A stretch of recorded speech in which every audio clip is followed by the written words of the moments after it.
tighten 2 step, step, step to the right. Then you tighten 2 step, step, step to the left. Blue jerseys everywhere.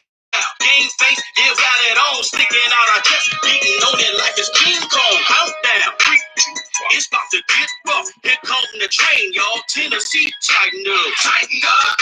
Let's get tightened up, tighten up. Let's get tightened up.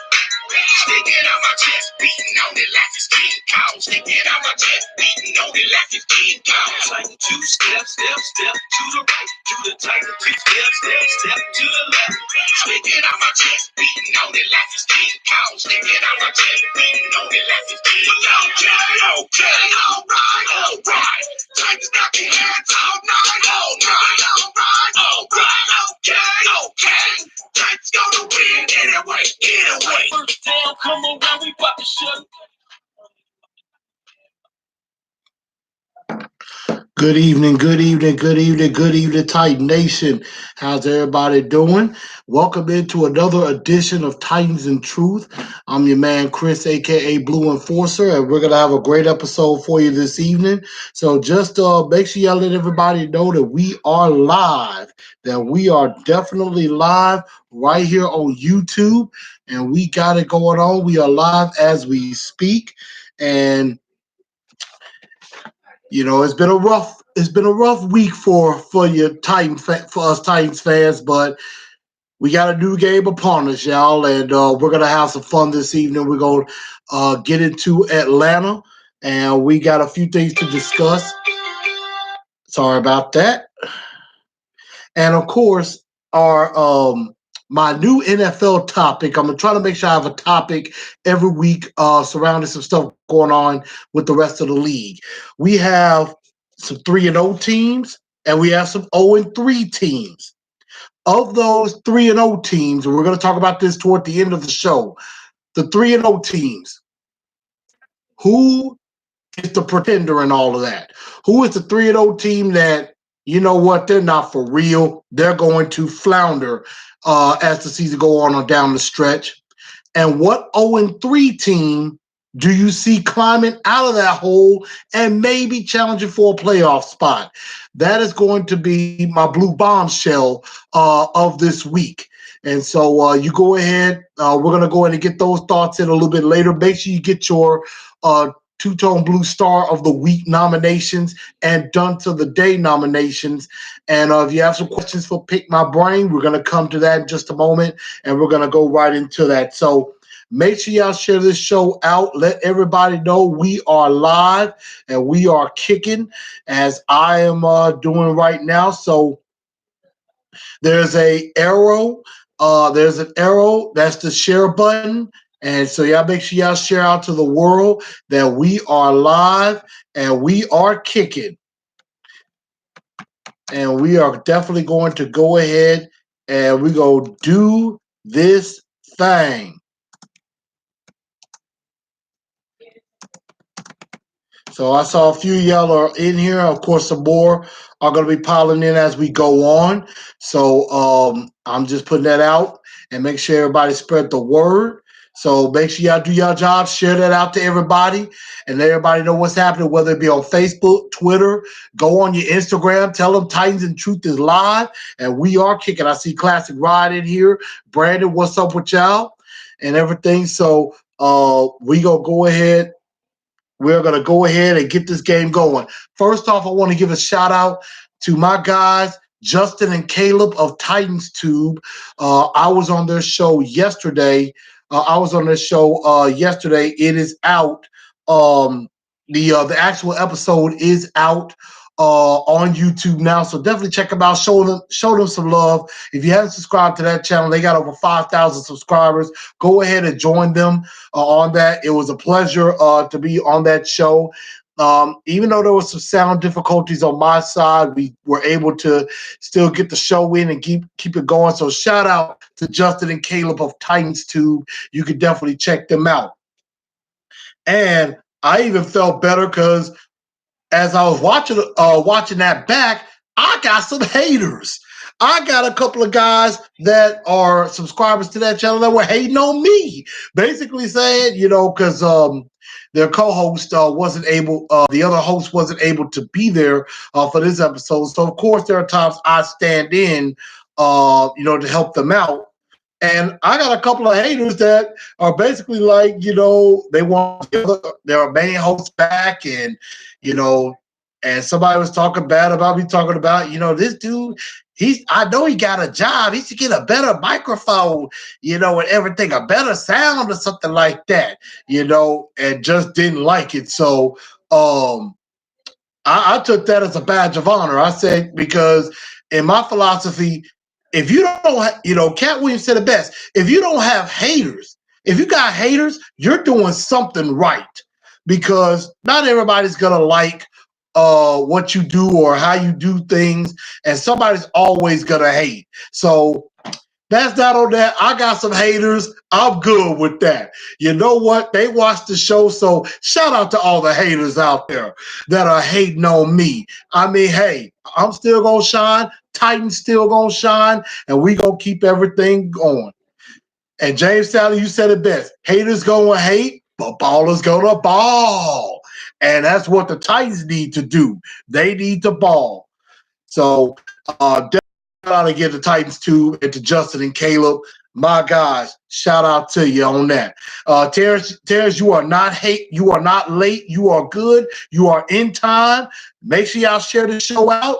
Let's get this thing popping. So I want to quickly close the chapter on the Jacksonville Jaguars game, because I really don't want to talk much about it, because if y'all are on my Facebook page, and y'all can go check it on Chris A. Newell on my Facebook page or on the TNT Enforcers page, I had my rant. I went off.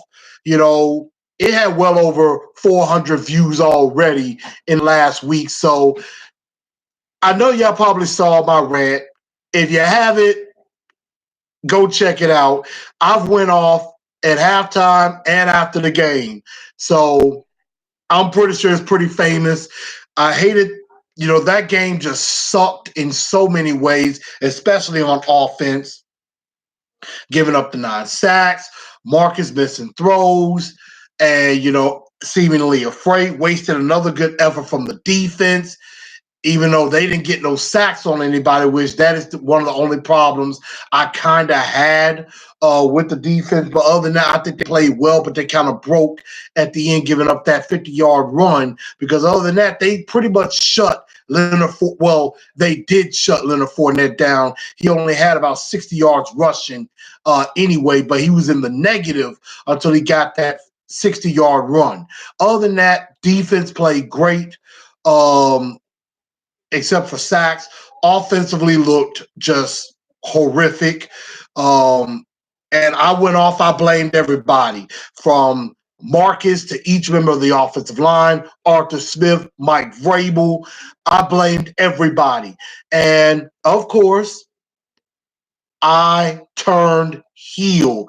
Just as Mr. Joseph Rodriguez was hoping for, I turned heel. I did it. I turned heel.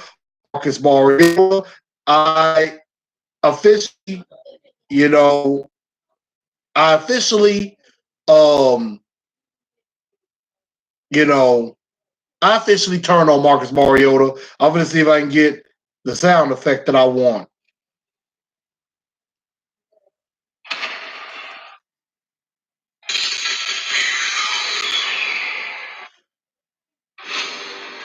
This was me.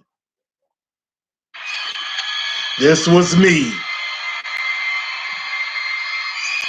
I turned on Marcus Mariota, and this was how I felt. Joseph, this is for you, sir. Yes. I felt it. I turned on him, and it felt so good to do it. I turned on Marcus Mariota. I'm officially no longer a believer in Marcus Mariota. Now, again, as I said, this is not me going to Ryan Tannehill. I mean, obviously they're going to stick with Marcus Mariota. But I just don't know if I just don't think he's the guy. Now, again, I said it. If Marcus comes and proves me wrong, I will be more than happy to eat some humble pie. I will be more than happy to eat some crow. I will be more than happy for everybody to say, I told you so. But for right now, I'm out. Let me in. Let me in. The fiend has done it. I have let the fiend into my heart, and I have turned on Marcus Mariota. I had to do that, y'all. I had to do it. That was just me right there. Joseph, that was for you, sir. That was definitely for you. I'm gonna read some comments. Is it time to kick Conklin over the left guard? That's a good question. We'll definitely do that. Let's see. Rob next when Lawan comes back. We'll definitely see what happens when Taylor Lewan comes back. If that helps the line, if that helps the line or not. We'll definitely see. CW said Nate Davis is going to start versus the Falcons. It looks like it. I think that's exactly where he's going to go. We're definitely going to see if what Nate Davis has, and we're going to see if he definitely is worthy of the third round pick that he had and everything. Joe said, I'd rather have a losing streak right now. I'd rather have a losing streak right now. A winning streak could bite us in the butt later on in the streak. Losing games early in the season is a blessing in disguise. Again, we're going to talk about that with records because a lot of times teams start off hot. They end up cooling down at the end of the year and not looking so good. And a lot of teams that start off slow early pick it up late. And I'm hoping that's what's going on with this offense, that they're picking it up later as they go on. So, Joseph, that was for you with that. I felt the need. I turned on Marcus Mariota. He plays like he's scared. He plays like he's afraid. And that's something you can't do. That's something you can't have.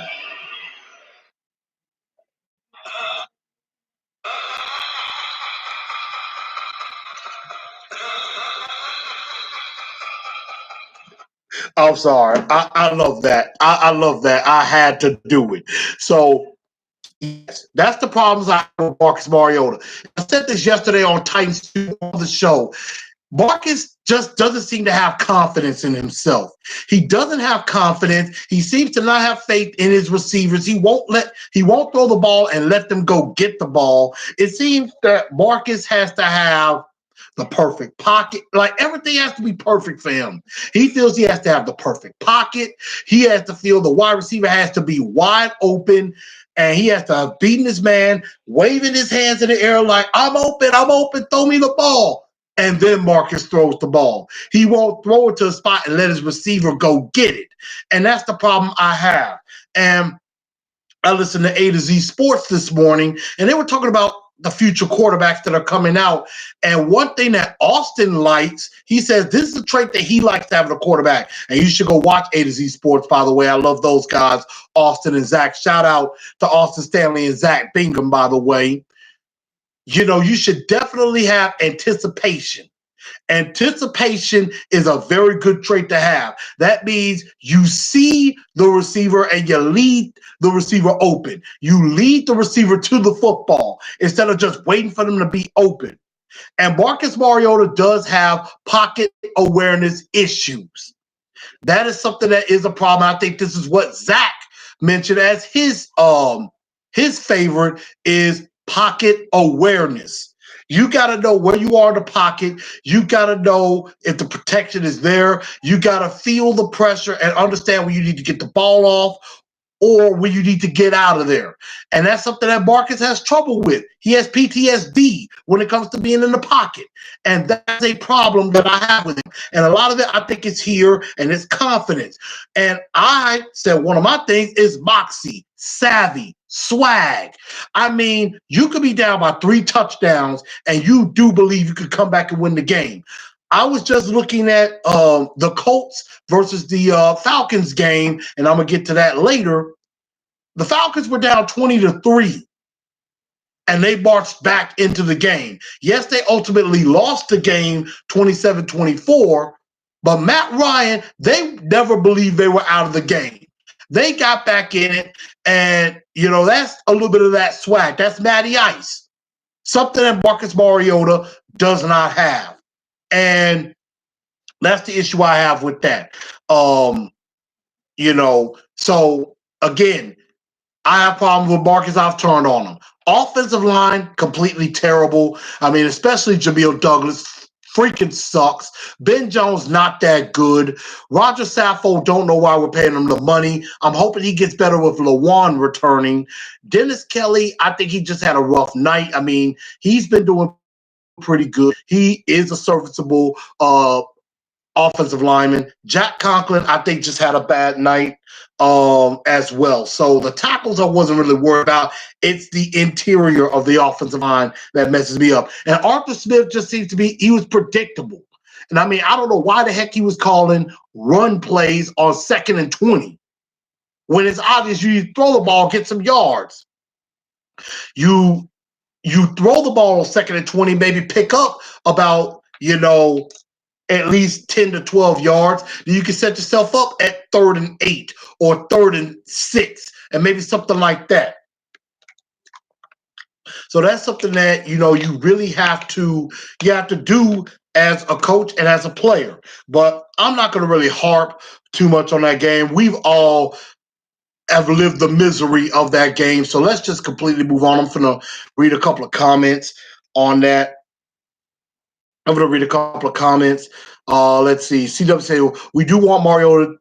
We do want Mariota to set, what to do. Let's see. CW, I didn't understand the first part. Say he made 2 awful throws, but for the most part, Campbell was right next to him after the snap, like he was waiting for the handoff. Yeah, and a lot of that was Jamil Douglas. Sucked. Derek Roberts says, MMA not the guy. Dash Steven says, I'm really close to turning on Marcus. Let's see if he can bounce back this week, but I'm with you. It's a really short leash. Joseph, of course, says, let me in, of course. Reggie B says, I feel O-line once again need fixing. Marcus, I'm sorry, not the guy. Terrence says, what I said last week, the last time you went off on a player and went on a rampage. True, I did. To be Marcus plays scary. That's Reggie B. Tannehill isn't a long-term solution either, which I agree. And we'll get to that with the quarterbacks. Perfect pocket, but still won't throw it. James Sally says something happened to him after that 2016 injury against the Jags. He had some tremendous games before that with awesome passes. Says Derek Roberts says I'm done with him. Yeah, basically a lot of guys are done with him. Brandon, what's up, player for the Himalayas? What's going on? Derek Roberts, system quarterback. Yeah, a lot of people are done with him, but there are some that still are with him. So, you know what? I understand that, but I've moved on. Brandon said when we get Lawan back, I think we'll be okay. We need Humphreys for short yard passes. Stop trying to just run. We are not the Fisher Titans anymore. Yeah, I definitely agree with that. So let's move on. Your star of the week and star of the week nominations. Was there anybody that stood out that is deserving of the Two-Tone Blues Star of the Week award? I thought about, the defense as a whole played admirably. Jayon Brown was all over the place, had 10 tackles. Kevin Byard had 7 tackles on that. I think Rashaan Evans was flying all over the field and some things like that. There were a couple of guys on that. So Brett Kern did flip the field a few times, and that was something that is pretty admirable as well. I see CW says Brett Kern star of the week, and that's sad. I agree. If the punter is the star of the week, that is a problem. And nothing against Brett Kern. He's the best punter in the league, without a doubt. Brandon Bauer says Logan Ryan. Classic Ross says Corey Davis catch. Now, I agree. That was a star play. That one-handed catch by Corey Davis, one of the few bright spots by the offense. I definitely agree with that. Now, Adam Humphreys Had 6 catches, 93 yards. But that Corey Davis catch, I agree. That was a great catch, a one-handed catch. So I want to get y'all thoughts on that. Darren Robinson says our punter strikes fear into teams more than the offense and defense. I like that. I definitely like that. So let's go ahead. Let's see, get a couple more nominations in.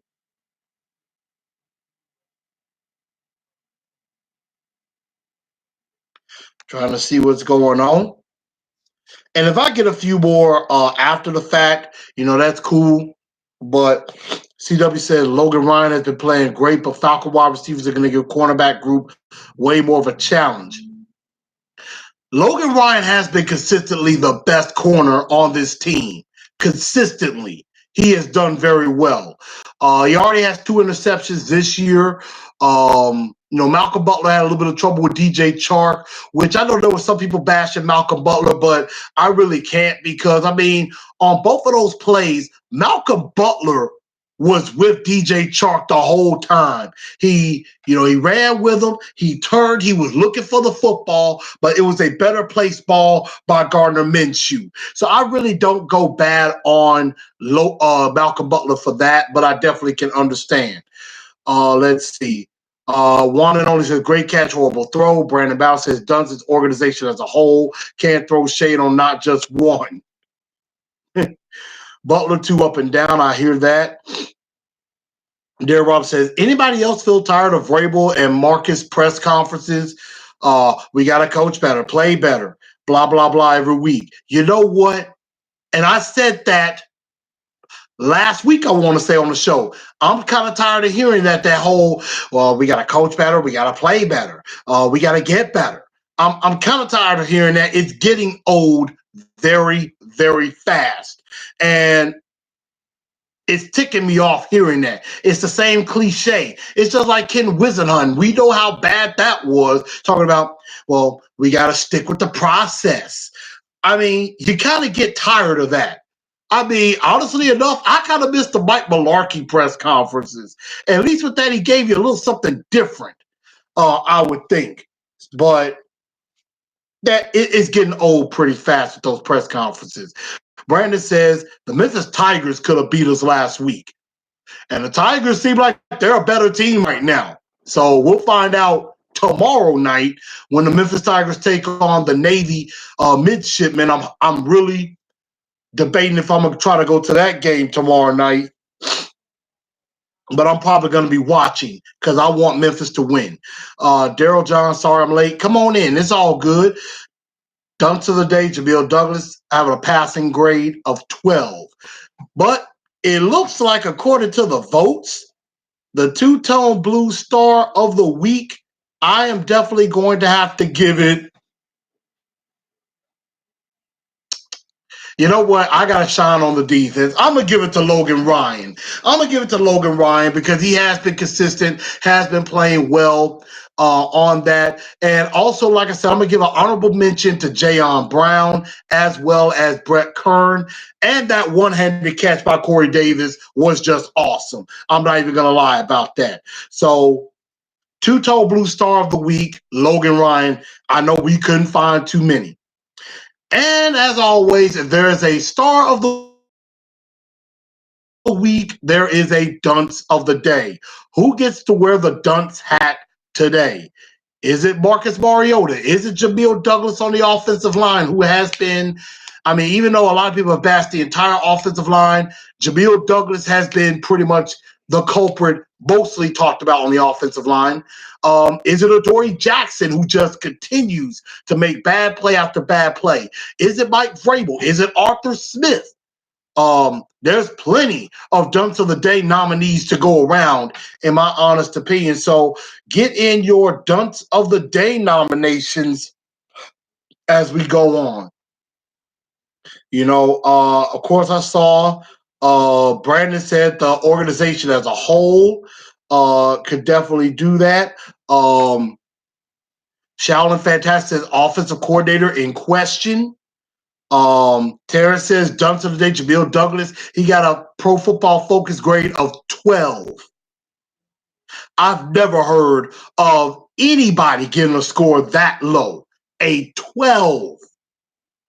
Now, the other offensive linemen at least got over 50. Roger Saffold got a 58. That's not much better.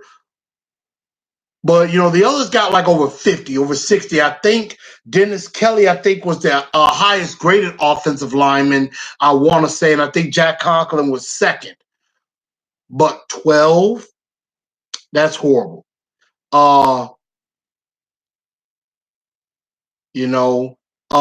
Delaney Walker, yeah, he went, he basically said that, young guys today, they can't take criticism. They can't take criticism. They, don't want to deal with that. They, going around, like going through the motions. He said when he came in 2006, and one or two guys would be ticked off. They would be upset. In today's NFL, not so much. And, Jared and the GM basically said, you know what? I think he was saying, like, you know what? Young people today don't want to work for nothing. They want everything handed to them and don't like to be criticized. And that's actually kind of true with today's society. A lot of young kids, they don't want to be criticized. They don't want to be talked bad about, but they want everything handed to them. They want all the money in the world handed to them, but don't want to work for it. Kevin Hart said it best. Everybody want to be famous, but nobody want to put the work in. You got to put in some work if you want to make the big money. And that's what I'm like, tell you the truth. I'm trying to one day make the big money, so I'm putting in the work right here. I'm not making no money doing this. I'm doing this because I love the Titans, and I'm an aspiring broadcaster, hoping to one day make this even bigger on a whole nother level. Hey, I want to make that big money, but at the same time, got to start somewhere. So that's that on that. Juan only said we should have kicked a field goal. Reggie B said, if we suck this season, I feel Vrabel is gone. I don't know, because that will put a lot on John Robinson. Remember, J-Rob fired the last coach after getting to the playoffs, basically saying no willing to adapt. The offense wasn't looking good or anything at all. And, he went and picked his boy. And we all know that was the case. New England connection. That's what it was. That's why Mike Vrabel got hired. John Robinson came up in the New England system. Vrabel came up in the New England system. So it's obvious. But yeah, they better get it together. And that's something else that I noticed. And I'm going to go ahead and we're going to go ahead and give the Dunks of the Day award. Even though I want to give it to Dory Jackson, even though he is a definite honorable mention, definitely going to give the Dunks of the Day award to Jamil Douglas. He overwhelmingly got that award. He sucks. He sucks, and that's why they're probably bringing in Nate Davis, maybe a little bit earlier than they wanted to, but now, hey, he's got to step up. He can't be no worse, in my honest opinion. Shalom Fantastic, Kyle Shanahan will be fired after this year. We can look into him as a coordinator. I don't know if I would say that just yet. 49ers are 3-0 right now, and that's something we're going to get into. 49ers are 3-0 right now, so it may not look like Kyle Shanahan is going anywhere with that. So Reggie B says dump on to Jackson. He's an honorable mention. Daryl John says, if I hear one more thing about fundamentals, hell, if you've been saying fundamentals since training camp, what's next?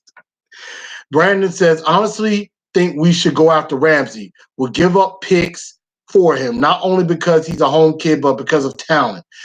Brandon, that's true. He has the talent and he's a hometown guy. But are you willing to deal with the head case that he is? That's the $1 million question. Now,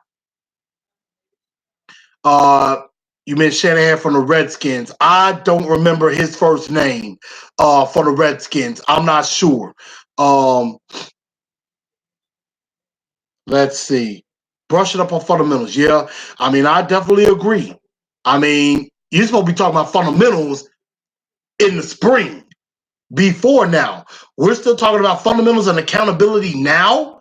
That's kind of a problem to me. I agree with that. So Um, I hear what you're saying, Jay Gruden. Now, Jay Gruden, a long time ago, before Ken Whisenhunt got the job, he was in line for the Titans job, and that was between him, Whisenhunt, and Mike Zimmer, which we should have went with Mike Zimmer at the time. Might have been okay, but Jay Gruden, yeah, I could see it, but there would be, if you bring in Jay Gruden, you better be bringing in a new quarterback. So, yeah, I definitely agree with that. Jamil Douglas with the 12 failing grade is the dunce of the day.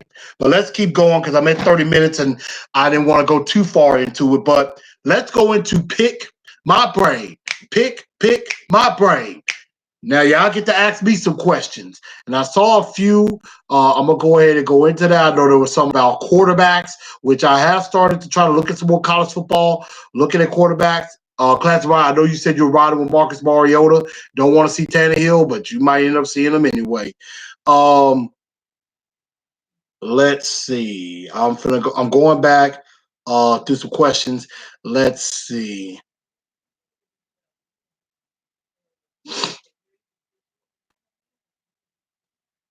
Let's see. Yeah, Dash Stevens said, what quarterback should we go after next year? Now, I would say there's about 7 quarterbacks that we could look at. I think 5 of them may go in the first round. Well, really, I take that back. 7 quarterbacks, 5 go in the first round. 3 of them we could realistically get. Tua and Justin Herbert are going to be out of our reach unless we just completely tank. Tua would be nice. Justin Herbert, don't know too much about him, but I'm afraid of Oregon quarterbacks. I ain't even going to lie. I'm not even going to lie. Because of what we've seen with Marcus Mariota, I know it's a different Oregon and stuff like that now, but I am terrified of Oregon quarterbacks. And I almost want to be terrified of Hawaiian quarterbacks, which is why I didn't want to go for Tua. But Tua, he's pretty darn good, without a doubt. Those 2 are going to be out of our league in the top 5, maybe top 10. Then you have, realistically, Jake Fromm from Georgia, Joe Burrow from LSU, who is rising big time, Jordan Love from Utah State, which I don't really know much about him at all. A lot of people say he's raw, got a big-time arm, but maybe has some pocket awareness issues. We're going to find out more about Jordan Love against LSU because they're going to be playing very soon. And I'm going to look up and see when that game actually is supposed to happen.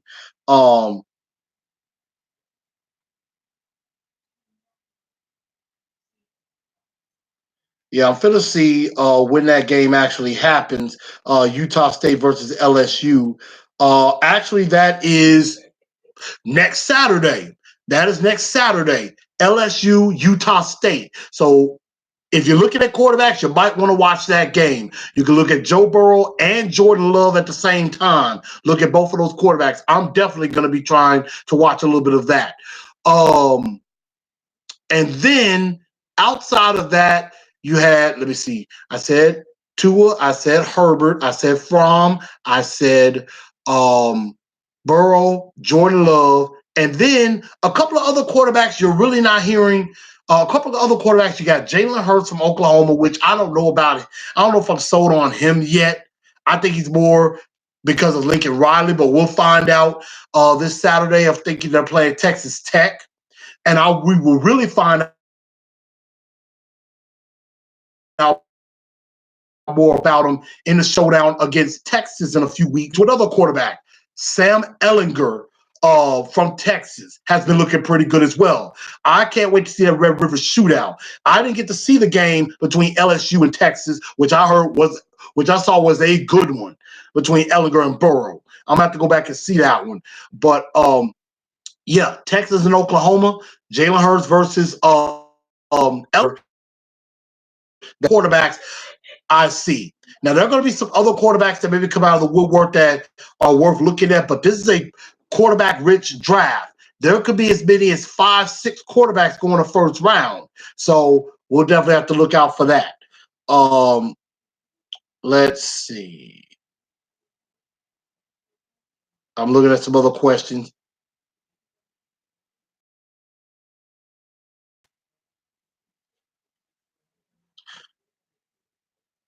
I'm sorry, I'm just looking at questions. I'm trying to see what's going on. Yeah, definitely tired of the block of the fundamentals and kind of coach better, gotta play better. I'm kind of tired of hearing that. Yes, did see the Delaney Walker interview. Basically, yeah, you could tell, especially on the offensive side, you could tell he's frustrated. You could tell Corey Davis is frustrated. You could see that in both of those guys. I see that vividly. And those are supposed to be your two best weapons. And Marcus won't go to them, especially Corey Davis. I'm like this. We're about to face off with the Falcons. Matt Ryan gets the ball. I don't know why Marcus won't do that. I would make sure that I make sure that. And I video issue. I don't know what's going on with that. But bear with me, y'all. But you can definitely tell there's some frustration. And yeah, Marcus does not have that dog in him. I definitely see that. Let's see.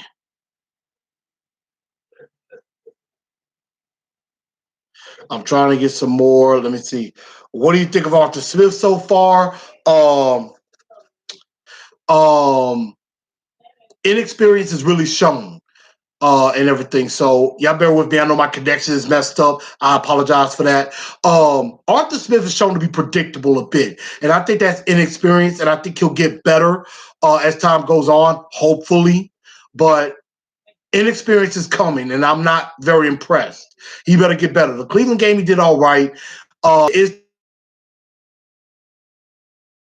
the play call, but a lot of it is also execution, in my opinion. So that could be definitely a problem.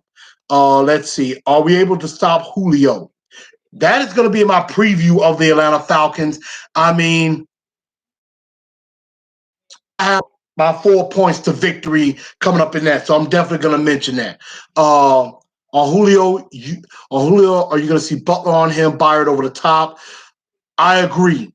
You're going to have to double Julio Jones. And yes, that means you may leave Sanu and Ridley one-on-one. I would rather take my chances with those two one-on-one than Julio one-on-one. I would double team him the whole time. James Taylor said, no Jake Fromm coming out until 2020 we got. To me, I don't think Khalif Raymond is a speed guy. I got to see it, but I mean, he's more of a possession guy to me, but he could do some good. You got to go with Corey Davis, AJ Brown, Adam Humphries. That is your three guys. Yes, we need a deep threat, but those are the three guys I go with. Kelly to left to right guard. I could see that happening, but let's see how Nate Davis does. I think if all else fails, yes, Kelly should be at right guard, without a doubt. But let's see what Nate Davis can do. Let's see. I got a couple more. Butchie came in, and we're better off looking elsewhere at quarterback. I mean, hell, I could put up some numbers. Yeah, and I mean, it seems like that's the problem with Marcus. He has to have everything be perfect for him to be successful. And a lot of quarterbacks make their wide receivers better and also can hide the deficiencies of the offensive line. And some of that is with the coordinator as well. Move the pocket, do some things out, and that can help Marcus. But yeah, I think we're getting to that point where we are going to be looking elsewhere at quarterback. Do you think Adam Humphries regret not signing with the Patriots? I hope not. I think he likes being here, but Marcus needs to get him the ball. Again, it's play calling. It's Marcus. Marcus ain't really throwing to anybody at all. He's holding the ball too long. So, I mean, Adam Humphries may have to regret. Corey Davis is upset. Delaney's upset. So, I mean, nobody is benefiting from this right now. He said, "Done of the day, a Dory Jackson star, blew the week, me for that epic post-game vent rant. It actually helped calm me down." Well, thank you, Travis, for that. Thank you, Butchie, for that, and Travis too. I appreciate that a lot. So those are my PMBs. If I didn't get to yours, I will definitely answer off the air. I don't know where Cameron Wake has went, but they better get him back on the field more often. I mean, We got to have a pass rush, and Wake helps with that. I mean, Austin Johnson and Matt Dickerson does not help with that. I mean, you need to have it where it is Landry, Casey, Finch, Wake rushing the passer. And I've seen a lot where Harold Landry is more in coverage. Like they may have some 4-down sets where Landry is in coverage more than rushing the quarterback. I don't know what's up with that. I don't know what's going on with that. So that's a problem I'm starting to have too. Daryl John says this season comes down to Arthur, Smith, and Marcus. Butler will get killed by Julio. Give me Ramsey. Arthur Smith needs to be aggressive. I agree. Him, Arthur, and Marcus needs to be aggressive. And we're going to get into Atlanta now because I'm going to get ready to wrap this show up. So let's get into Atlanta because I've been past 42 minutes. I want to kind of get this done. Now, with the Falcons, I watched the game some against the Indianapolis Colts. I watched it to about the 10-minute mark in the fourth quarter. And what I noticed is if the Titans can be aggressive and have some semblance of an offense, they should be able to move the ball on the Atlanta Falcons. One of their safeties stinks. Keanu Neal is out for the year, is out for the season. He tore his Achilles in the last game. You should be able to move the ball on the Falcons defense, despite them having Deion Jones, who is very, very good, by the way. Deion Jones, very, very good. Grady Jarrett is a hoss in the middle.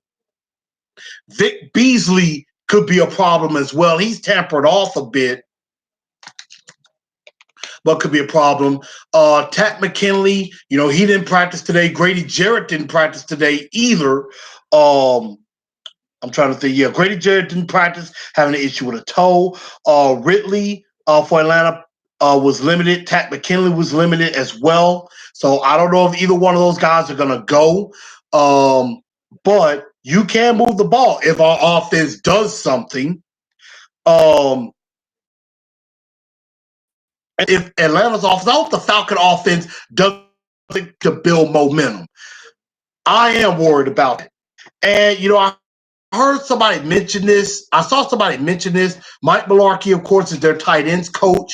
And, you're thinking, oh, well, he's probably giving Dan Quinn on our offense.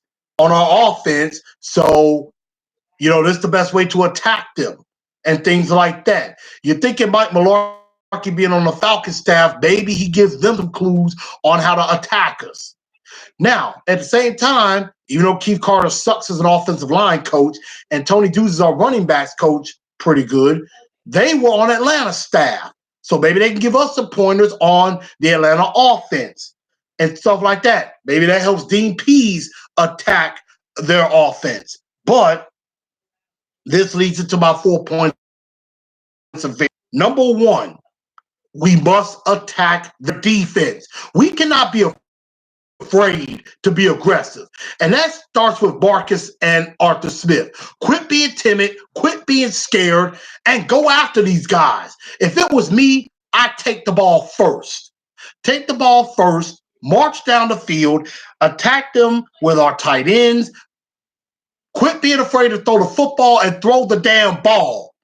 Use the pass to set up the run.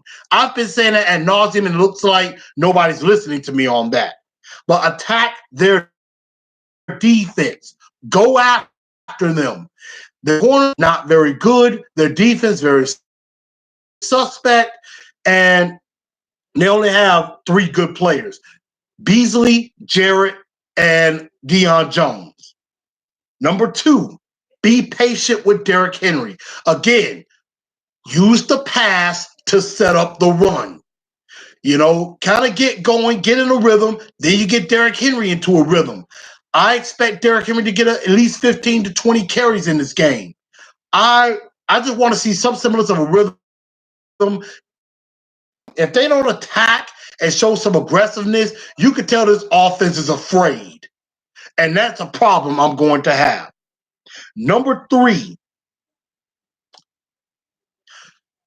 you're not going to be able to stop Julio Jones completely. I mean, he had 8 catches, 128 yards, and a couple of touchdowns against Indy last week. Not going to be able to stop Julio Jones. Just try to slow him down, contain him as best as you can. I don't know. I would probably do better putting Ryan on Julio Jones. I mean, if you're going to put Butler on Julio Jones, Byard needs to be over the top helping him.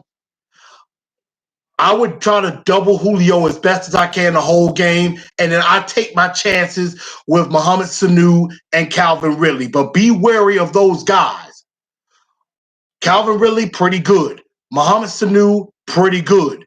I take my chances with those guys.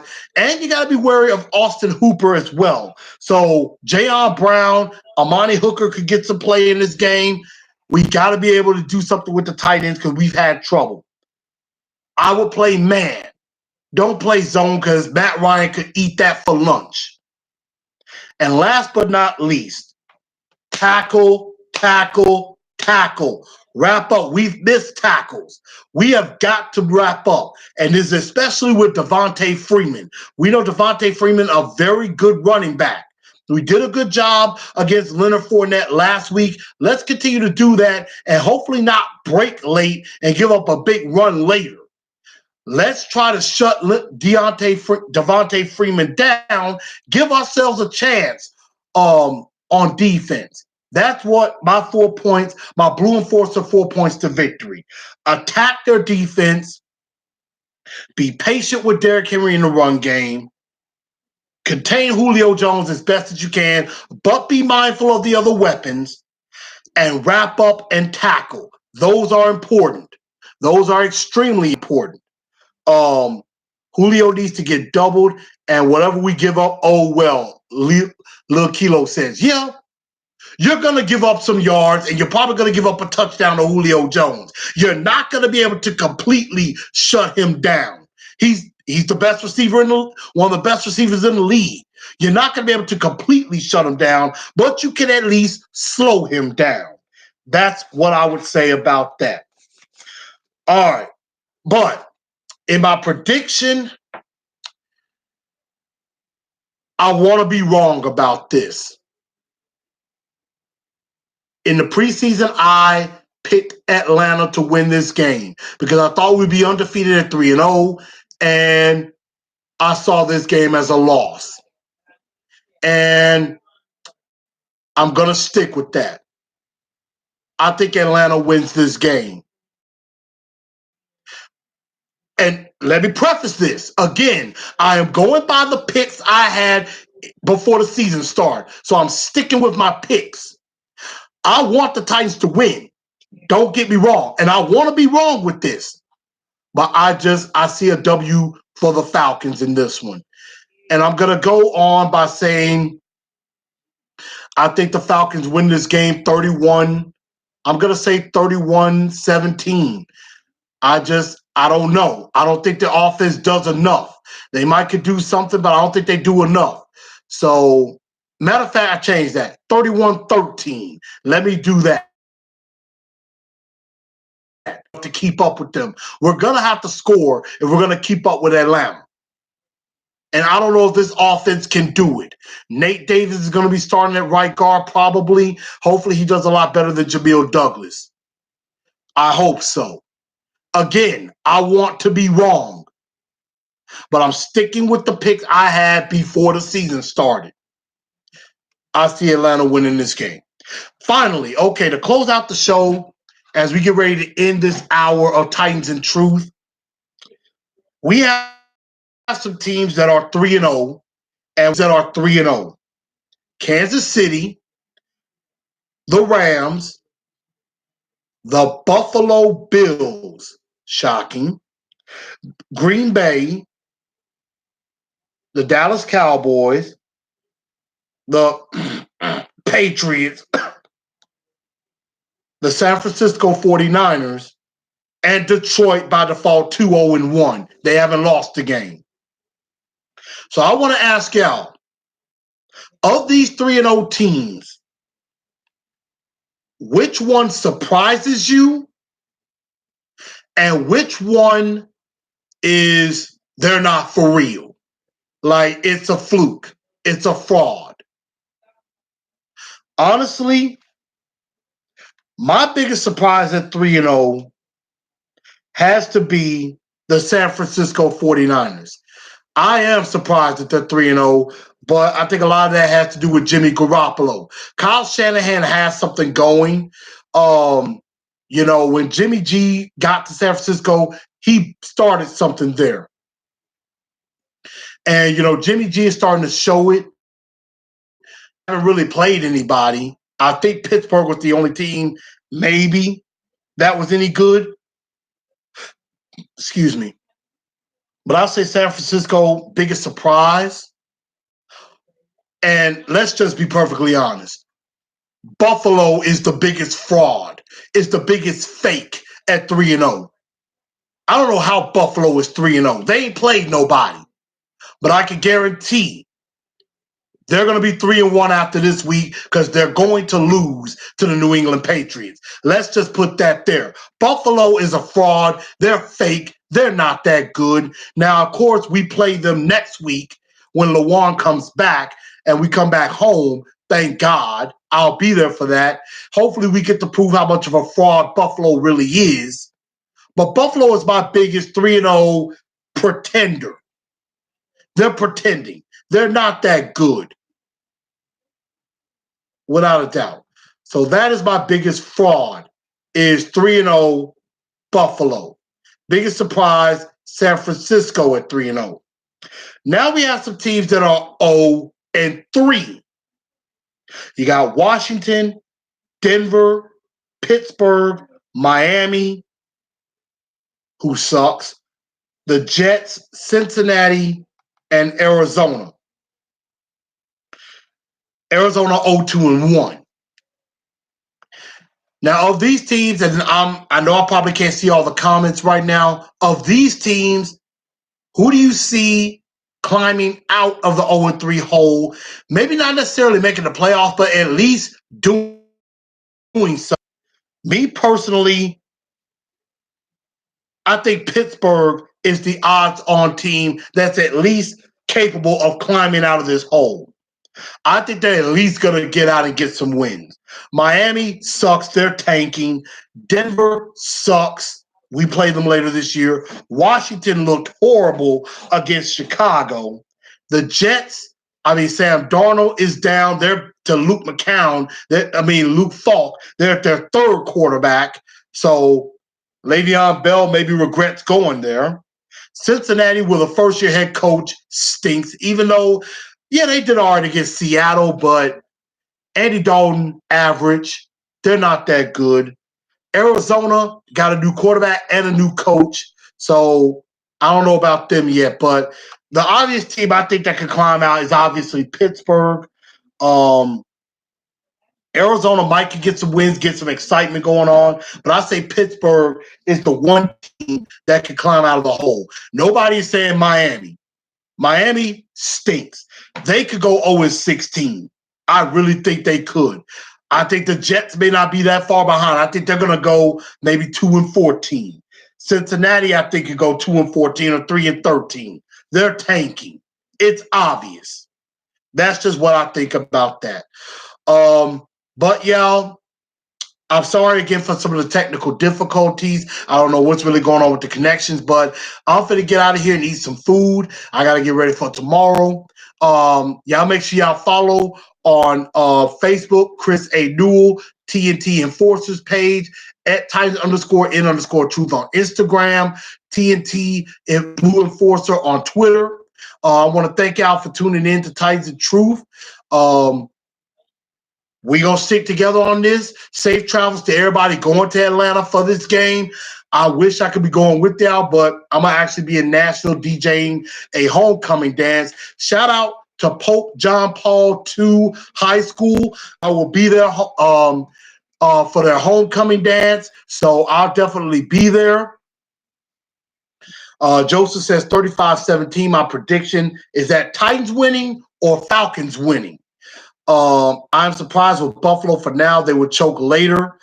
Pittsburgh will bounce back. That with Joe So out, shout out to John Paul. I'll be there today. Homecoming dance. Good luck to y'all. Hopefully y'all win and we're celebrating a victory. Y'all, thank y'all for tuning into Titans of Truth. I'm your man Chris, Blue Enforcer. I'm out. Tighten up, y'all.